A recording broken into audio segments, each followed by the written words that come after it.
Hello everyone, I am Arshi, faculty of Raphael academy. I hope कि आप सब बहुत अच्छे हैं और अपनी स्टडी अच्छे से कर रहे हैं। आज जो मैं यहाँ पर आपको पढ़ाने वाली हूँ वो आपको पता होगा, मैं यहाँ पर आपको मैनुमेंट से एक टॉपिक करा रही थी। ठीक है, जो स्मारक हैं हमारे, हम उन्हें देख रहे थे। जितने भी इंडिया के फेमस स्मारक हैं आज हम यहाँ पर उन्हें देखेंगे। लेकिन उससे पहले हमने वर्ल्ड के देखे थे, कुछ इंडिया के देखे थे, लेकिन जो आपके रह चुके थे वो हम इस वीडियो में पूरा कंप्लीट करने वाले हैं।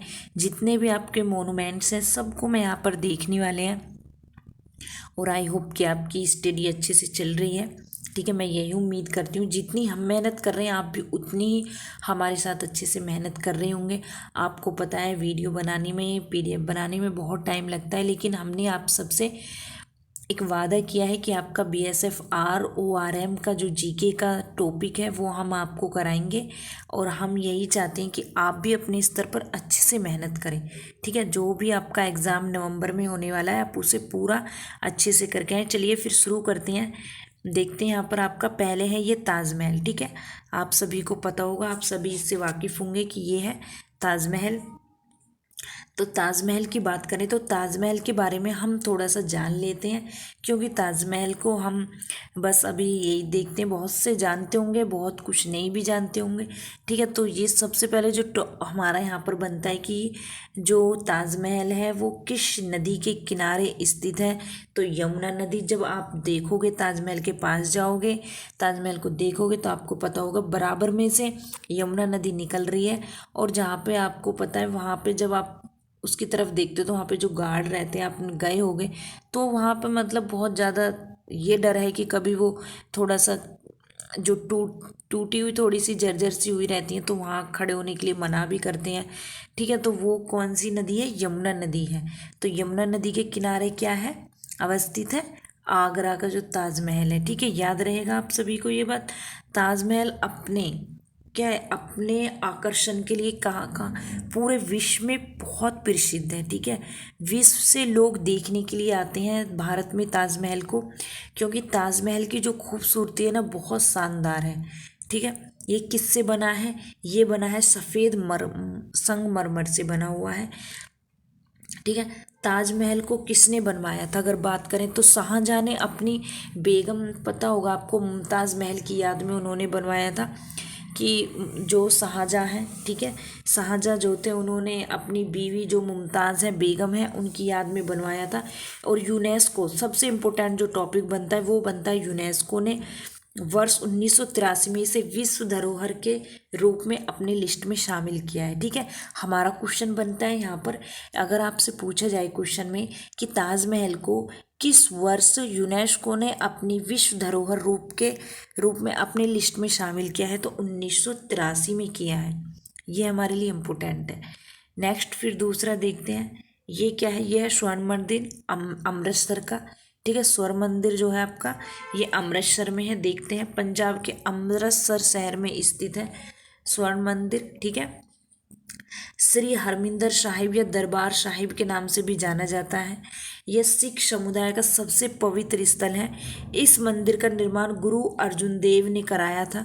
ठीक है, गुरु जो अर्जुन देव थे उन्होंने कराया था। कमेंट में बताओ कितने नंबर के ये गुरु थे।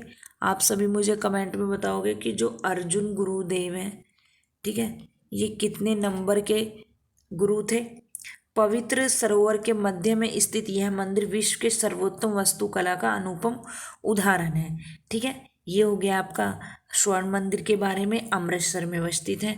नेक्स्ट देखते हैं, नेक्स्ट है आपका ये जंतर मंतर है। ठीक है, दिख रहा होगा, पता है मैं इसीलिए आपके लिए पिक भी लेके आई हूँ।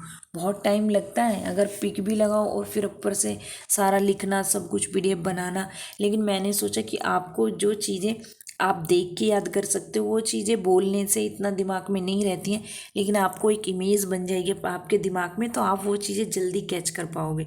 ठीक है, और जो बच्चे नहीं भी गए वो देख भी लेंगे कि जंतर मंतर अच्छा ऐसा है। और जो जाना चाहते हैं, जिन्हें देख के वीडियो अच्छा लगे, जो जाना चाहते हैं वो जा भी सकते हैं। तो ये है हमारा जंतर मंतर। ठीक है, देखते हैं ये किस लिए प्रसिद्ध है? ठीक है, जंतर मंतर। यह एक खगोलीय वेधशाला है। इस स्मारक का निर्माण जयपुर के महाराजा जो थे सवाई जयसिंह द्वितीय के द्वारा करवाया गया था, जो जयपुर के थे। ठीक है, लेकिन मैंने आपको पता होगा जो जयसिंह, ठीक है, जयसिंह जो महाराजा सवाई जयसिंह थे, उनके द्वारा इसका निर्माण कराया गया था। इसका निर्माण कब कराया गया था? तो 1724 में इसका निर्माण कराया गया था। भारत के विज्ञान के क्षेत्र में उन्नति को क्या है, दर्शाता है।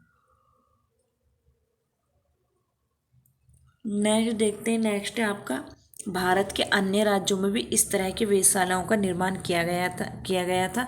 दिल्ली का जंतर मंतर उन 5 वेधशालाओं में प्रमुख माना जाता है, जिसे विशाल मैशनरी उपकरणों के साथ निर्मित किया गया है। नेक्स्ट देखते हैं। नेक्स्ट क्या है? नेक्स्ट है आपका कुतुब मीनार। दिख रहा होगा सबको कुतुब मीनार। ठीक है, तो कुतुब मीनार के बारे में देखने वाले हैं। चलिए फिर, कुतुब मीनार भारत की राजधानी कहाँ पर? दिल्ली में मेहरौली में अवस्थित है। ठीक है, जो भारत की राजधानी है दिल्ली, ये क्या है, ये यहाँ पर क्या है, अवस्थित है। ठीक है, मेहरौली में स्थित है। इसकी स्मारक नींव सन 1199 में दिल्ली के प्रथम मुस्लिम शासक कुतुबुद्दीन ऐबक ने किया था। इसका पता है, इसकी जो शुरुआत की थी वो शासक जो थे कुतुबुद्दीन ऐबक ने की थी, लेकिन इसका जो बाकी का निर्माण क्या है, उससे पहले ये क्या हुआ, ये चले गए, मतलब नहीं रहे ये। तो फिर उसके बाद में क्या हुआ था, जो इल्तुतमिश था उसने फिर इसका बाकी का निर्माण कराया था। कुतुबुद्दीन ऐबक के नाम पर इसका नाम कुतुब मीनार पड़ा है। ठीक है, आपको ये बात याद रहेगी। तो ये आपको दिख रहा होगा, मुस्लिम शासक कुतुबुद्दीन ऐबक ने किया था। उसके बाद इसका बाकी का निर्माण कार्य इल्तुतमिश ने कराया था, और इसलिए इसका कुतुब मीनार कुतुबुद्दीन ने शुरू किया था, तो कुतुब मीनार ही इसका नाम पड़ा है। भारतीय और इस्लामिक वास्तु शैली में निर्मित इसकी ऊंचाई कितनी है? तो इसकी जो ऊंचाई है वो है 72.5 मीटर। ठीक है, 72.5 मीटर इसकी ऊंचाई है। इस स्मारक को यूनेस्को ने 1993 में विश्व धरोहर की सूची में शामिल किया है। कुतुब मीनार के परिसर में 4वीं सदी का बना हुआ है। ठीक है, कुतुब मीनार का जो परिसर है वो 4वीं सदी में बना हुआ आयरन पिलर जो हैं, इसके लोहे के जो स्तंभ हैं वो कैसे हैं, वो विराजमान है। ठीक है, हजारों वर्ष के बावजूद भी इस पिलर में जंग नहीं लगा है। ठीक है, ये बात अपने आप में क्या आश्चर्य की बात है। नेक्स्ट क्या है? नेक्स्ट है पुराना किला। ठीक है, कौन कौन गए यहाँ पर? तो ये है पुराना किला, हुमायूं टॉम की तरह ही थोड़ा थोड़ा दिख रहा है। ठीक है, लेकिन ये क्या है, ये है पुराना किला। देखते हैं ये स्मारक, ये पुराना किला कहाँ पर है भाई? ये है आपका दिल्ली के अंदर, दिल्ली के जो पुराने किले के पास जो निज़ामुद्दीन पूर्व क्षेत्र में स्थित है। इस मकबरे का निर्माण मुगल शासक हुमायूं की बेगम ने 1562 ईस्वी में कराया था। ठीक है, किसने? हुमायूं बेगम ने 1562 में कराया था। मकबरे के अंदर क्या है कि मुगल सम्राट जो हुमायूं की कब्र उपस्थित है। हुमायूं का मकबरा भारत में मुगल शैली, जो हुमायूं का मकबरा है, मैं कह रही थी ना थोड़ा थोड़ा हुमायूं का मकबरा जैसा लग रहा है, तो जो हुमायूं का मकबरा है भारत में मुगल शैली और फारसी स्थापत्य कला का अनुपम उदाहरण है। इस मकबरे को वास्तुकार मीरक मिर्जा गियाथ को माना जाता है। इस मकबरे का निर्माण लाल बलुआ पत्थर से किया गया है। यूनेस्को द्वारा इस मकबरे को वर्ष 1993 में विश्व धरोहर की सूची में मिलाया गया है।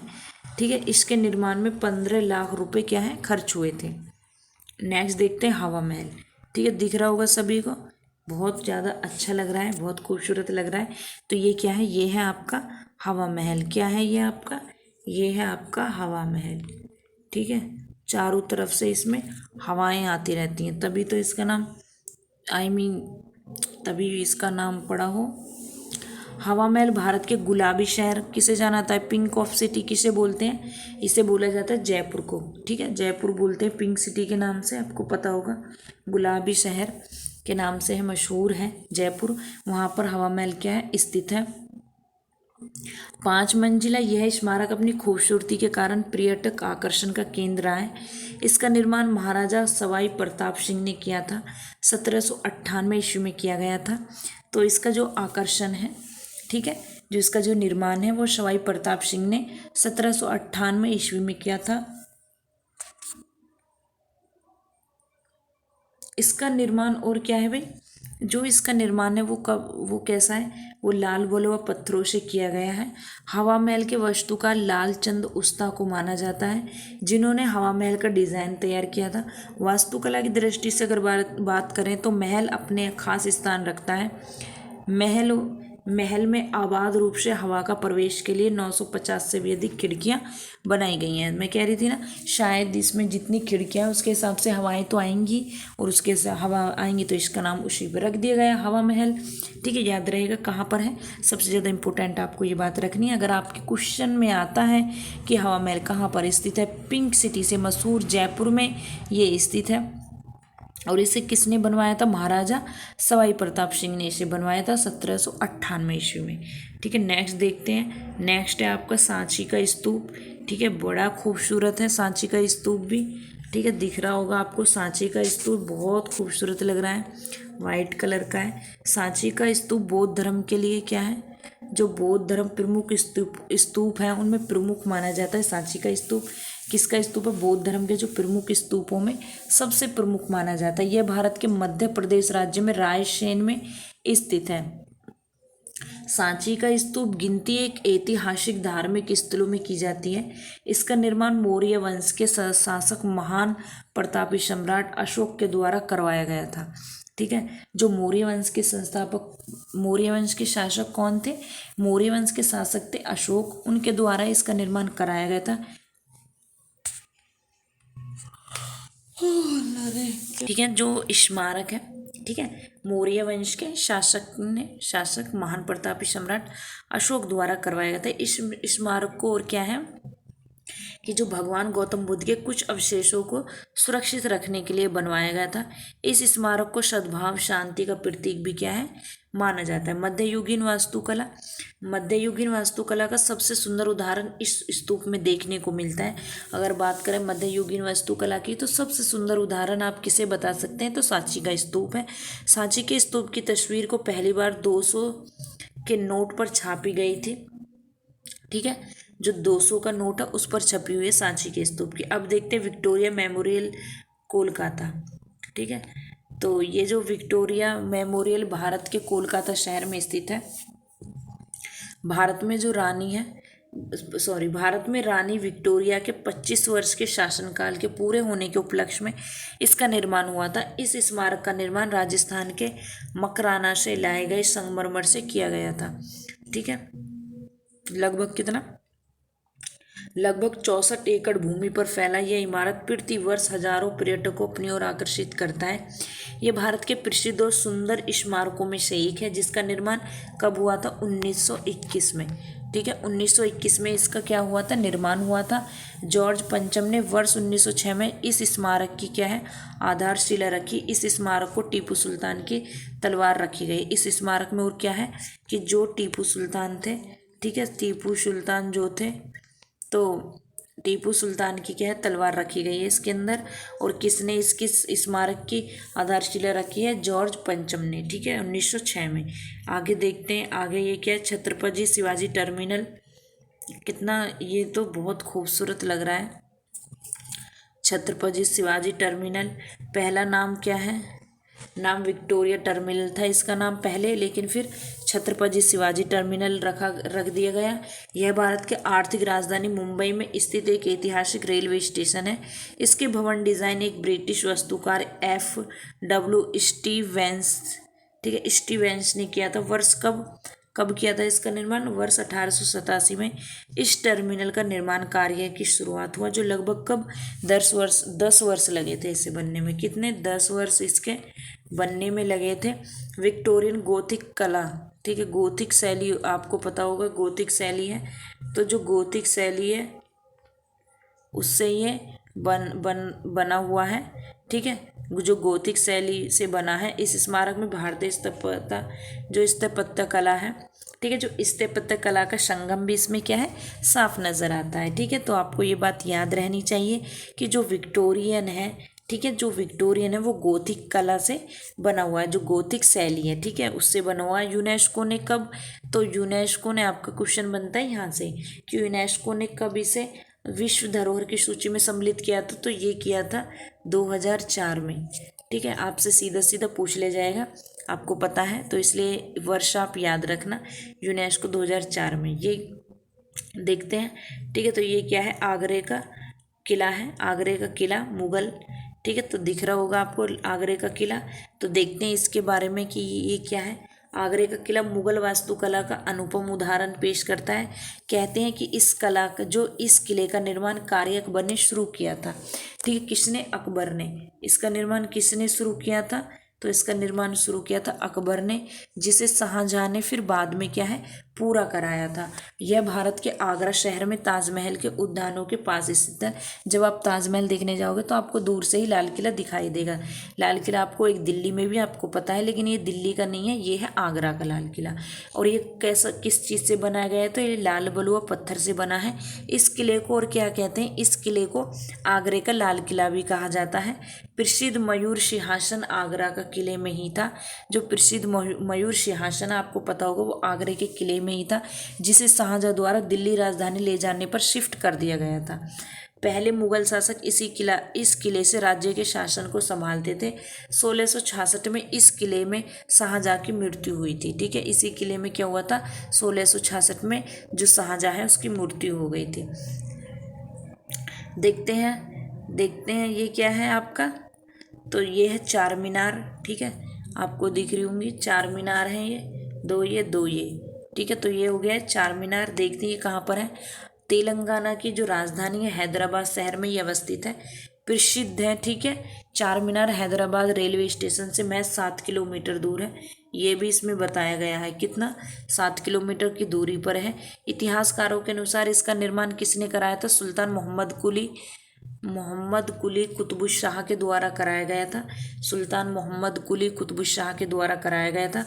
मोहम्मद कुली कुतुब शाह ने इसका निर्माण शहर से प्लेग की समाप्ति की खुशी में सन 1591 में ईस्वी में कराया था। यह मीनार ग्रेनाइट के सुंदर चौकोर खंभों से बना है। आपको पता होगा कि ये जो मोहम्मद कुली कुतुब शाह है, ठीक है, इसका जो निर्माण इन्होंने कराया था, तो मोहम्मद कुली कुतुब शाह ने तो इसलिए कराया था कि जो प्लेग फैला हुआ था शहर में तो वो समाप्त हो चुका था। ठीक है, उस प्लेग की बीमारी आपको पता होगी कि बहुत ज़्यादा फैलती थी पहले, लेकिन अब नहीं है। तो इसकी खुशी में ही इन्होंने इसका निर्माण क्या है भाई, कराया था। ठीक है, और ये किससे बनी हुई है, तो ये बनी हुई है मीनार ग्रेनाइट के सुंदर चौकोर खंभों से बना हुआ है। ठीक है, और ये चार मीनारों से मिलकर बने होने के कारण ही जब इसमें चार मीनारें एक साथ बनी हुई हैं तो इसलिए इसका नाम भी चार मीनार पड़ गए। चार मीनार हैदराबाद की क्या है, हैदराबाद की क्या है, पहचान है। ठीक है, याद रहेगा आपको ये बात। अच्छा, अब ये देखते हैं, बुलंद दरवाज़ा है। ठीक है, तो ये क्या है भाई, ये है बुलंद दरवाज़ा, दिख रहा होगा आपको, काफ़ी खूबसूरत है। इमेज के जरिए आप इसे याद कर रख सकते हैं सारी बातें जो भी मैं आपको बता रही हूँ। बुलंद दरवाज़ा है, तो देखते हैं बुलंद दरवाज़ा का मतलब क्या होता है, ऊंचा। ठीक है, ऊंचा होता है बुलंद दरवाजे का मतलब। बुलंद दरवाजे को दुनिया का सबसे बड़ा दरवाज़ा, प्रवेश द्वार के रूप में भी क्या है, इसे जाना जाता है। ये स्मारक कहाँ है, तो ये भी आगरा में है। ठीक है, ताजमहल, आगरे का लाल किला, बुलंद दरवाजा, सब जाओ तो आगरा में सब देख के आओ। ठीक है, आगरा से कितना दूर है, लेकिन 43 किलोमीटर दूर फतेहपुर सीकरी नामक जगह पर स्थित है। ज़्यादा दूर नहीं है, 43 किलोमीटर दूर है आगरा से, आगरा ही समझो। ठीक है, लेकिन उससे थोड़ा दूर है, तो फतेहपुर सीकरी नामक जगह पर स्थित है। फतेहपुर सीकरी के इतिहास में यह पता चलता है कि ये स्थल सन 1571 से लेकर 1585 तक मुगल सल्तनत की राजधानी रहा था। ठीक है, मुगल सल्तनत की क्या है, राजधानी थी। महान मुगल बादशाह सम्राट अकबर ने 1602 ईस्वी में इसका निर्माण करवाया था। कब करवाया था, 1602 ईस्वी में क्या है, इसका निर्माण कराया था। याद रहेगी आपको ये बात, और याद रखनी भी चाहिए। अकबर ने इसका निर्माण गुजरात विजय की खुशी में उपलक्ष्य में किया था। जब अकबर ने गुजरात पर विजय कर ली थी तो उसकी खुशी में ही अकबर ने इसका निर्माण कराया था। बुलंद दरवाजे का निर्माण लाल बलुआ पत्थर से और सफ़ेद संगमरमर के द्वारा किया गया है। बुलंद दरवाजा पर बाईविल बाइबिल की कुछ पंक्तियां लिखी हुई हैं जो अकबर के धार्मिक सहिष्णुता को क्या है, दर्शाती हैं। ठीक है, अकबर के, आपको पता होगा अकबर के अंदर बहुत सहिष्णुता थी, धार्मिक सहिष्णुता थी। ठीक है, नेक्स्ट देखते हैं। नेक्स्ट क्या है, बड़ा इमाम बाड़ा। आपको पता है ये बहुत ज़्यादा क्वेश्चन आपसे पूछा जाता है, बड़ा इमाम बाड़ा कहाँ पर स्थित है, तो ये है लखनऊ में। ठीक है, याद रहेगा आपको। देख लेते हैं इसके बारे में, पढ़ लेते हैं, कुछ चीज़ें जानते हैं बड़ा इमाम बाड़ा के बारे में। तो बड़ा इमाम बाड़ा भारत के उत्तर प्रदेश राज्य के लखनऊ शहर में स्थित है। ठीक है, और ये प्रसिद्ध स्मारक है। बड़ा इमाम बाड़ा उत्तर प्रदेश की राजधानी लखनऊ का ऐतिहासिक पहचान है। इसका वास्तुकार अशराफुद्दौला, ठीक है, अशराफुद्दौला को माना जाता है जिन्होंने इसका डिज़ाइन किया था। इसे इमाम बाड़ा का निर्माण कब, नवाब अशराफुद्दौला के द्वारा सन कब, 1784 में। ठीक है, 1784 ईस्वी में कराया गया था। इमाम बाड़े का निर्माण भारतीय और ईरानी शैली, ठीक है, दोनों शैलियों से बना है। भारतीय शैली से भी बना है और जो आपकी ईरानी शैली है उससे भी बना है। इस ऐतिहासिक स्मारक में विश्व प्रसिद्ध भूल भुलैया बनी हुई है। ठीक है, जो विश्व प्रसिद्ध है भूल भुलैया वो इसमें बनी हुई है, जो अनचाहे प्रवेश करने वालों को रास्ता भुला दे देती है। ठीक है, रास्ता क्या है इसके अंदर भूल जाते हैं। इसका निर्माण राज्य में पड़े अकाल से निपटने हेतु किया गया था। इस इमाम बाड़े में एक मस्जिद भी स्थित है। कहते हैं कि वहाँ वहाँ अन्य धर्मों के लोगों का भी प्रवेश वर्जित है। नेक्स्ट देखते हैं। नेक्स्ट क्या है, जमा मस्जिद, राजधानी दिल्ली में स्थित है। ठीक है, देखते हैं। जमा मस्जिद भारत की राजधानी दिल्ली में लाल किले के पास स्थित है। इसका निर्माण कब हुआ था, तो इसका निर्माण हुआ था मुगल सम्राट शाहजहां ने लाल बलुआ पत्थर से और सफ़ेद संगमरमर से करवाया था। सन कब, 1656 में। ये क्वेश्चन आपका बनेगा, बन जाए मतलब बनते रहते हैं तो पूछ लिया जाता है कि जमा मस्जिद का निर्माण कब हुआ था, तो 1656 ईस्वी में निर्मित। यह मस्जिद दुनिया की सबसे बड़ी मस्जिद है। ठीक है, ये दुनिया की सबसे बड़ी मस्जिद कहलाती है। इसे मस्जिद ए जहानुमा भी कहा जाता है। ठीक है, मस्जिद ए जहानुमा भी इसे कहा जाता है, जिसका मतलब होता है विश्व पर विजय। ठीक है, विश्व पर विजय। दृष्टिकोण की बात करें तो दृष्टिकोण वाली मस्जिद, इस मस्जिद में एक साथ लगभग 25,000 लोग मिलकर नमाज पढ़ सकते हैं। ठीक है, कितना, 25,000 लोग एक साथ मिलकर इसमें नमाज क्या है, अदा कर सकते हैं। ठीक है, तो याद रहेगी ये बात आपको। और क्या है इसमें, क्या है इसमें 11 मेहराबों से मिलकर बना हुआ है मस्जिद।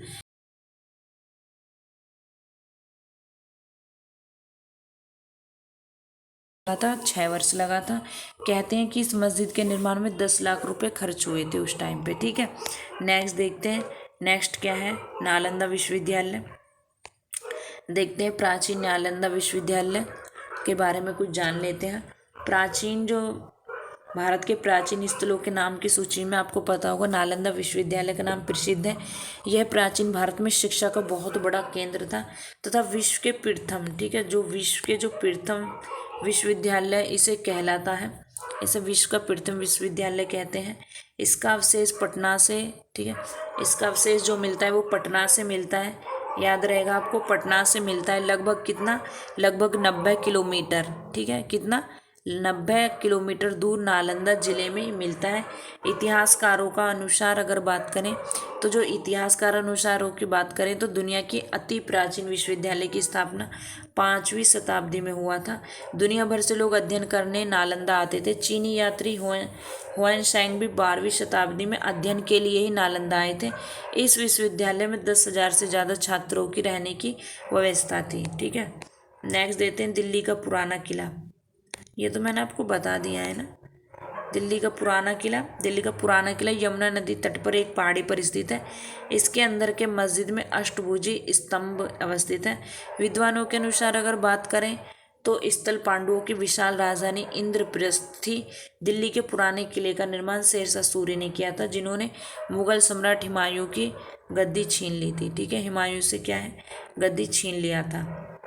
ठीक है, तो देखते, मैंने आपको कराया नहीं कराया ऊपर, एक बार मैं देख लेती हूँ। ये तो नहीं है, ये तो बुलंद दरवाजा है। 1 मिनट, हवा महल हो गया है ये आपका।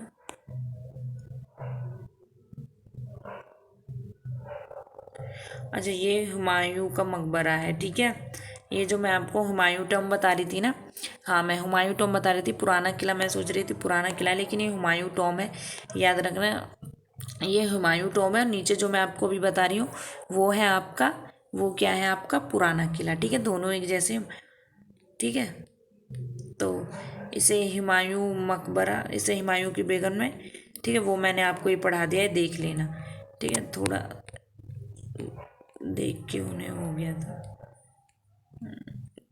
देखते हैं अभी। तो दोनों एक जैसे ही लगते हैं, मैं आपको बोल रही थी ना कि ऐसा ही हुमायूं टॉम भी है, देखो वैसा ये है। तो ये है दिल्ली का पुराना किला। ये कहाँ पर है? ये यमुना नदी के तट पर एक पहाड़ी पर स्थित है। इसके अंदर के मस्जिद में अष्टभुजी स्तंभ अवस्थित है। विद्वानों के अनुसार अगर बात करें तो ये है ये स्थल पांडवों की क्या है, विशाल राजधानी इंद्रप्रस्थ थी। दिल्ली के पुराने किले का निर्माण शेरशाह सूरी ने किया था, जिन्होंने मुगल सम्राट हुमायूं से गद्दी छीन ली थी, ठीक है। नेक्स्ट देखते हैं विजय स्तंभ, ठीक है। विजय स्तंभ आपने देख लिया होगा, ये रहा यहाँ पर। तो विजय स्तंभ भारत के कहाँ पर, जो भारत के राजस्थान राज्य के चित्तौड़गढ़ में स्थित है। अपनी अनुपम स्थापत्य कला के कारण, ये क्या है, ये प्रतिवर्ष हजारों पर्यटकों अपनी ओर आकर्षित करता है। लगभग कितना 120 फीट ऊंचा इसे 9 मंजिला इमारत का निर्माण मेवाड़ के राजा राणा कुंभा ने किया था। उन्होंने इस स्तंभ का निर्माण मालवा और गुजरात में महमूद खिलजी को हराने की खुशी में किया था। तो साथ के साथ ये भी बता रहे हैं कि इसका निर्माण क्यों हुआ है, तो अभी आपको यहाँ पे डिफाइन कर दिया गया है, जो गुजरात के महमूद खिलजी को हराने की खुशी में बनवाया था, ठीक है, याद रहेगा ये बात। नेक्स्ट देखते हैं, नेक्स्ट है बीबी का मकबरा। तो ये रहा यहाँ पर बीबी का मकबरा, जो कि काफ़ी खूबसूरत बना हुआ है, बहुत प्यारा बना हुआ है, बहुत लाजवाब लग रहा है। दूर से तो मुझे तो ताजमहल की ऐसा लग रहा है कुछ कुछ ये, ठीक है, लेकिन ये ऐसे ही बना हुआ है। सारी शैली जो है सारी लगभग लगभग सेम ही है, तो इसलिए लगता है सेम सेम सा। तो बीबी का मकबरा की तुलना ताजमहल से की जाती है, देखो तुलना भी क्या है, ताजमहल से की जा रही, तो एक सा ही लगता है, ठीक है। इस कारण इसे दक्षिण का ताजमहल भी कहते हैं, तो याद रखिएगा, दक्षिण का ताजमहल भी क्या है, ताज कहकर भी इसे पुकारा जाता है। ये मकबरा महाराष्ट्र के औरंगाबाद जिले में स्थित है। इसका निर्माण आजम शाह द्वारा अपनी माँ दिलराज बानो बेगम की याद में किया गया था, ठीक है। तो ये माँ के लिए किया गया था, बाकी आपको पता है वो किया गया था अपनी बीवी के लिए, मुमताज़ के लिए शाहजहाँ ने कराया था ताजमहल का निर्माण, और ये माँ दिलराज बानो बेगम की याद में बनाया गया था। नेक्स्ट देखते हैं, नेक्स्ट क्या है, ठीक है, जो किला है, तो ये किला क्या है, चारों आपको दिख रहा होगा, ठीक है। तो ये जो किला है इसका नाम, ठीक है, जो देखते हैं कि ये कहाँ पर है, तो ये है आपका खूबसूरती के लिए ये मशहूर है। यह किला राजस्थान के बीकानेर में स्थित है। इस किले के चारों तरफ खूबसूरत बीकानेर शहर बसा हुआ है। पहले इस किले को बीकानेर किला के नाम से जाना जाता, लेकिन बाद में इसका नाम क्या कर दिया, जूनागढ़ किला रख दिया गया है इसका नाम। जूनागढ़ के किले को बनवाने का श्रेय महाराजा जय सिंह को जाता है, ठीक है। तो याद रखना, बाद में इसका नाम क्या रख दिया, बाद में जूनागढ़ किला रख दिया, बाकी पहले से राजस्थान बीकानेर किले के नाम से भी जाना जाता है। नेक्स्ट देखते हैं, नेक्स्ट देखो कितनी खतरनाक लग रही हैं, ठीक है ना, बड़ा ऊंचा ऊंचा गुफाएं हैं। ये किसकी गुफाएं हैं बताना मुझे, किसकी गुफाएं, ये अजंता की गुफाएं कहाँ पर है, महाराष्ट्र में। देखते हैं तो इन्हें बौद्ध धर्म के द्वारा प्रेरित, ठीक है, बौद्ध धर्म के द्वारा प्रेरित अजंता की गुफाएं महाराष्ट्र औरंगाबाद से करीब कितना 107 किलोमीटर की दूरी पर स्थित है। अजंता की गुफाएं 29 गुफाओं का एक श्रृंखला है। कितनी गुफाएं हैं, 29 गुफाएं हैं, याद रखना। जो गुफा चित्रकारी का अनुपम उदाहरण है। इन गुफाओं में बने चैत्य कक्ष का उपयोग बौद्ध भिक्षुओं के द्वारा साधना और ध्यान के लिए किया जाता था। इस गुफाओं के दीवारों और इसके छतों पर भगवान बुद्ध के जीवन से संबंधित चित्रकारी क्या है की गई है। वर्ष 1983 में यूनेस्को ने इसे विश्व धरोहर सूची में सम्मिलित किया था। तो याद रखना, इसका निर्माण जो किया गया, जनता गुफाएं महाराष्ट्र में इनका निर्माण किया गया था। जो बौद्ध भिक्षु होते हैं ना, उनका साधना, जो मनन चेतन जो करते हैं, उनको ध्यान को आकर्षित करने के लिए, ठीक है, उनके लिए ये किया गया था गुफाओं का निर्माण। नेक्स्ट देखते हैं, नेक्स्ट क्या है आपका, एलिफेंटा की गुफाएं, ठीक है। एलिफेंटा की गुफाएं आपको यहाँ पर दिख रही होंगी, ये सब एलिफेंटा की गुफाएं हैं, ठीक है। एलिफेंटा की गुफाएं हैं। तो देखते हैं, एलिफेंटा की गुफाएं मुंबई के गेटवे ऑफ इंडिया से 10 किलोमीटर की दूरी पर स्थित है। साथ के साथ में आपको दूरी भी बता दी गई है। एलिफेंटा को धारापुरी जैसे प्राचीन नामों से भी जाना जाता है। गुफा में निर्मित मंदिर भगवान शिव को क्या है, समर्पित है। याद रखना, ये गुफाएं क्या है, ये गुफाएं 7 गुफाओं का एक श्रृंखला है। इन सारी गुफाओं में महेश मूर्ति गुफा सबसे महत्वपूर्ण है। कौन सी? महेश मूर्ति गुफा अजंता की गुफाओं में सबसे ज़्यादा महत्वपूर्ण है। इस गुफा में भगवान शिव के अर्ध नारीश्वर रूप और नटराज की मूर्तियां भी क्या है, प्रसिद्ध है। इस गुफा को राष्ट्रकूट राजाओं के द्वारा 8वीं शताब्दी के दौरान खोजा गया था। एलिफेंटा की इस गुफाओं को यूनेस्को द्वारा विश्व धरोहर की लिस्ट में शामिल किया गया है। तो कब, किसके द्वारा? जो राष्ट्रकूट राजाएं थे उनके द्वारा 8वीं सदी में इसके दौरान क्या है, इसे खोजा गया था। नेक्स्ट देखते हैं भारत में, अब देखते हैं कुछ क्वेश्चन अगर मैं आपसे पूछूं, ठीक है। वो तो टॉपिक यहाँ पर आपका मोनूमेंट्स का होता है कंप्लीट, लेकिन कुछ क्वेश्चन है जो कि मैं आपसे पूछना चाहती हूँ। अगर मैं बात करूँ कि भारत में कौन सा स्मारक निर्माण सबसे पहले हुआ था, भारत में किसका निर्माण क्या है, सबसे पहले किया गया था, तो आप कहोगे कि जो मैम प्राचीन काल में भारत में मंदिर निर्माण का अत्यधिक पहले चलन था, ठीक है। मंदिरों को बहुत निर्माण होता था प्राचीन काल में। तो मौर्य साम्राज्य के विस्तार के बाद स्मारक का संभवतः चलन शुरू हुआ। तो उनके शासनकाल में सबसे पहले सांची का स्तूप और अशोक स्तंभ का निर्माण हुआ था। याद रहेगा ये बात। नेक्स्ट देखते हैं, नेक्स्ट है आपके भारत के ऐतिहासिक स्थल कौन कौन से हैं। तो याद रखना, भारत में अनेकों ऐतिहासिक स्थल हैं, जिसमें सांची का स्तूप है, अशोक के स्तंभ है, चित्तौड़गढ़ का किला है, लाल किला है, आदि अनेक नाम हैं। भारत का सबसे प्राचीन स्मारक की बात करें कौन सा है, तो भारत का सबसे प्राचीन स्मारक में अजंता और एलोरा की गुफाओं का नाम लिया जा सकता है। इसका निर्माण कब हुआ था, तो गुप्त वंश के शासनकाल में इसका निर्माण हुआ था। तो यहीं पे होती है आपकी क्लास ख़त्म। आप चैनल को सब्सक्राइब कीजिए, कमेंट कीजिए और लाइक कीजिए। Thank you so much.